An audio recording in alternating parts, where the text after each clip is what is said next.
Hello, let's continue our Sudoku adventure with Up and Down by Strosahl. So it is the first Monday of June, and the first Monday of every month starts the month's theme week. And the theme for this week is, ta-da, thermometers. We thought we would choose thermometers for this week because we have a lot of new solvers to Sudoku Adventure coming from various places.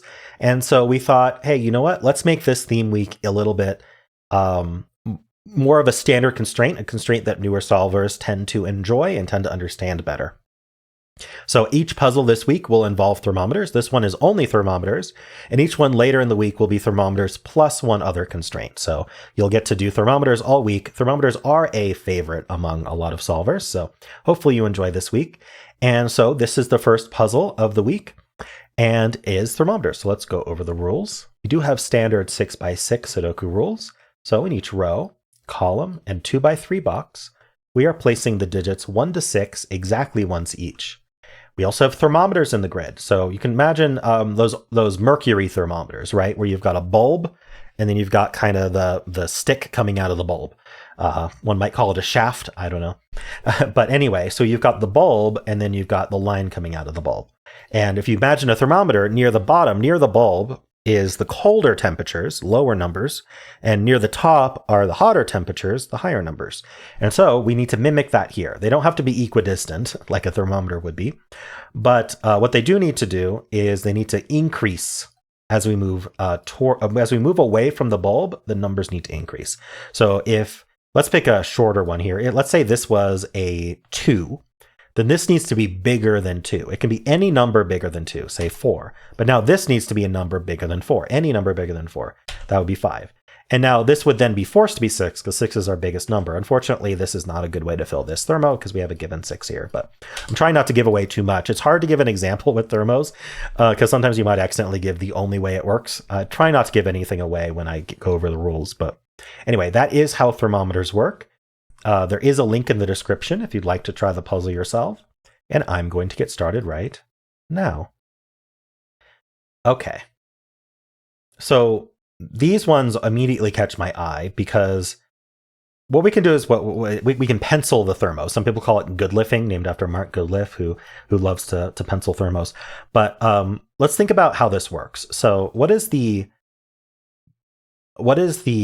the smallest digit I can put here is 1, right? And so if we just keep going with the smallest possible digits, I can go 1, 2, 3, 4, 5, right? Because I have to keep increasing. So this is the smallest each of these cells can be. Well, what's the biggest each of these cells can be? Well, this tip it maxes out at 6, which means this can max out at 5, 4, 3, 2.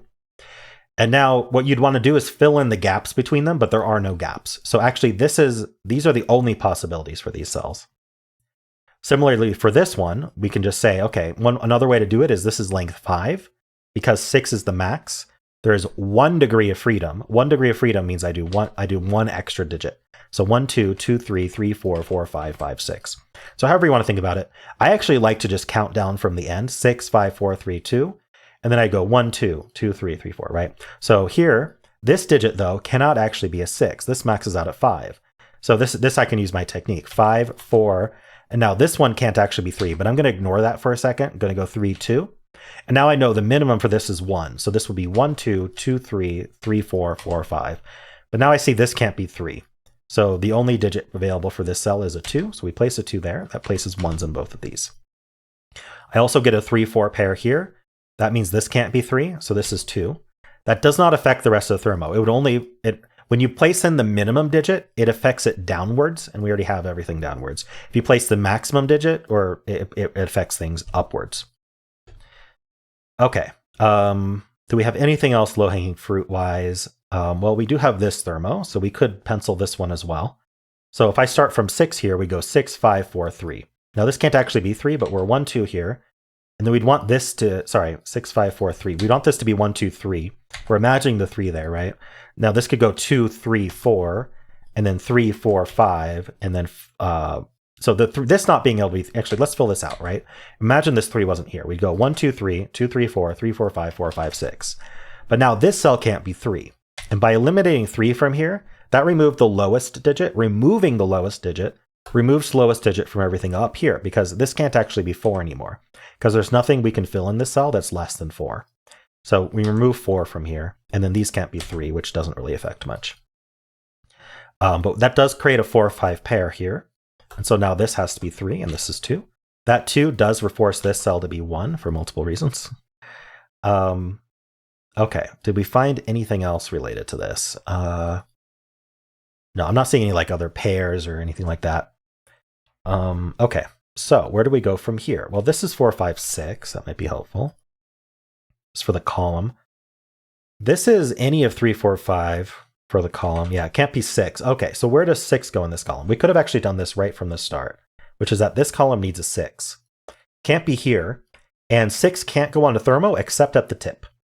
And so we could never have put 6 in any of these cells, and this 6 has not here. So this ends up being a 6. So that can't be a 6. And now in this column, the only place for 6 is here. Very nice. I wonder if we can finish 6s. 6 is in one of these two. Yeah, in this column, this is the only cell that can be 6. These are on thermos, and this sees this 6. We can place that 6 and that 6. And we're missing 1 6, which is right here, and we're done with 6s. Very nice. This is a 4 or 5 for the row, so that makes this a 3. We did do it in the corner because we put a 3 there. Oh, this 3, 4 pair actually does eliminate 4 from here. I didn't see that earlier. So that's 5, that's 4, that's 2, that's 1. So for this column, we're just missing the 5, which goes there. This is a 4 and a 5. This is a 2. This row needs to finish with a 1. And this needs to be a 5 for the box. And this needs to be a 1 for the box. All right. This is 3 or 4. Not resolved. How about over here? What's this pair? We need a 3 and a 4. All right, and that does make a 3, 4 pair in the row, leaving here for 5. That gives us 4, 3, 4, and 5 here. It gives us 3, 4, and 3. Our last two digits are 2 and 4, and we're done. All right, I took my time because I wanted to make sure we all understood thermos and the different ways of looking at them. So we talked about how to pencil them. The longer ones usually are just worth penciling, honestly. But also, before you pencil them, I would look for stuff like this. So I did it a little out of order. But looking for especially where 1s and 6s can go can be extremely important in thermo puzzles like this. So for example, we saw that this was completely, like almost filled with a thermo, which already limited 6 to these 2 cells. So looking and seeing this given 6 here tells us we can place a 6, right? Things like that can be extremely helpful.